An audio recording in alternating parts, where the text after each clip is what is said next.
O segredo da sorte na vida. Título anterior: O segredo da boa sorte. Já escrevi a respeito desse assunto em outras oportunidades, mas insisto em detalhá-lo porque quanto mais observo o mundo atual, mais vejo pessoas infelizes.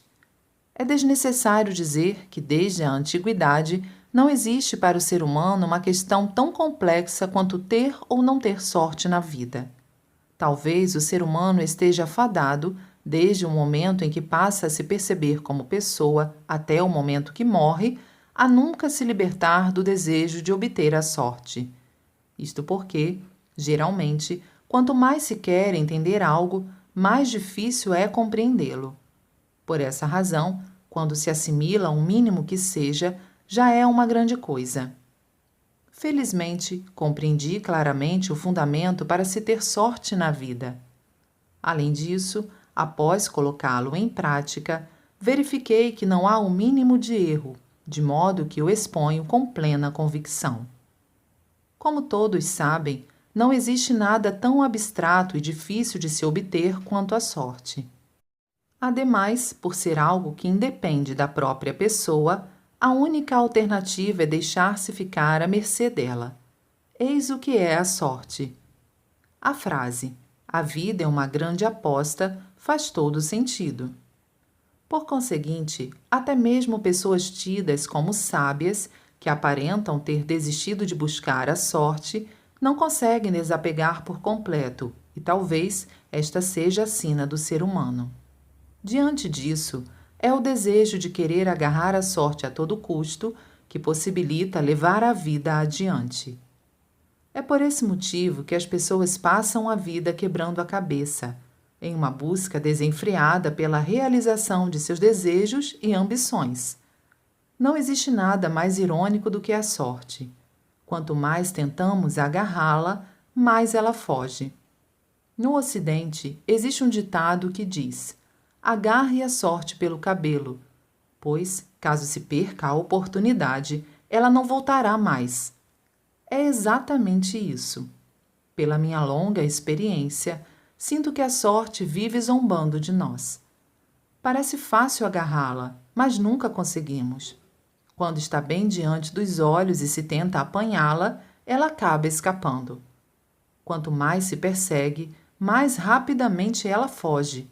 Essa tal da sorte é mesmo muito complicada. Todavia, devo dizer que eu consegui alcançá-la de fato. O que dificulta a minha explicação sobre isso é que existem pontos difíceis de serem compreendidos por quem não professa a fé. Isto porque elas olham somente a parte superficial das coisas e não o que está em seu interior. Aliás, não conseguem fazê-lo. No caso da sorte, a causa está justamente nessa parte interna. Sem ter tal compreensão, é impossível alcançá-la.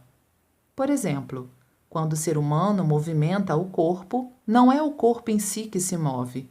O que o faz mover é a consciência que está no seu interior. Com a sorte ocorre o mesmo. O ponto-chave é o seu interior. Vou explicar melhor. A parte superficial a que me refiro é o mundo material, e a parte interior é o mundo espiritual, um espaço invisível. Esta é a estrutura deste grande mundo estabelecida pelo Criador. Da mesma forma que a consciência move o corpo, o mundo espiritual movimenta o mundo material. Em tudo, o mundo espiritual é o principal e o mundo material o secundário. Portanto, mesmo em se tratando da sorte, basta que o espírito se torne afortunado no mundo espiritual. Quando isso se refletir no corpo material, obviamente, passa-se a ter sorte na vida.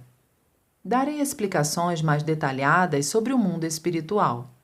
Ele possui um sistema hierárquico mais imparcial e rigoroso do que o do mundo material. É constituído de 180 camadas, distribuídas em 3 planos de 60 camadas cada um. Naturalmente, o plano de cima é o paraíso, o de baixo é o inferno, e o do meio é o plano intermediário, correspondente ao mundo material. Talvez o homem contemporâneo não acredite em minha teoria de imediato. Entretanto, como Deus me revelou isso detalhadamente e, além disso, adquiri o mais profundo conhecimento sobre a relação entre o mundo espiritual e o mundo material, por meio de minha longa experiência, não há o menor erro no que estou afirmando. Como prova disso, existem inúmeras pessoas que, acreditando e praticando o que acabo de dizer, conseguiram obter sorte na vida e eu me incluo entre elas. Se me analisarem objetivamente, poderão constatar meu estado de felicidade. Falarei um pouco mais sobre as camadas espirituais mencionadas há pouco. O corpo físico do ser humano está no mundo material e o espírito, por sua vez, localiza-se em uma das 180 camadas do mundo espiritual. Esta localização é algo como um registro do espírito. No entanto, ela não é fixa, isto é, oscila constantemente para cima ou para baixo. Uma vez que o destino do ser humano acompanha essa oscilação, o ser humano deve esforçar-se para elevar-se às camadas espirituais mais altas. Evidentemente, as camadas baixas representam o próprio inferno, um mundo de trevas, de doença, de pobreza, de conflito, repleto de demônios e seres monstruosos, no turbilhão com todos os tipos de sofrimentos. Ao contrário disso, quanto mais altas forem as camadas, melhores serão as condições. Trata-se de um mundo ideal, pleno de saúde, prosperidade e paz, semelhante ao paraíso do budismo e do cristianismo, pacífico e iluminado. As camadas intermediárias são um meio-termo entre os dois mundos citados.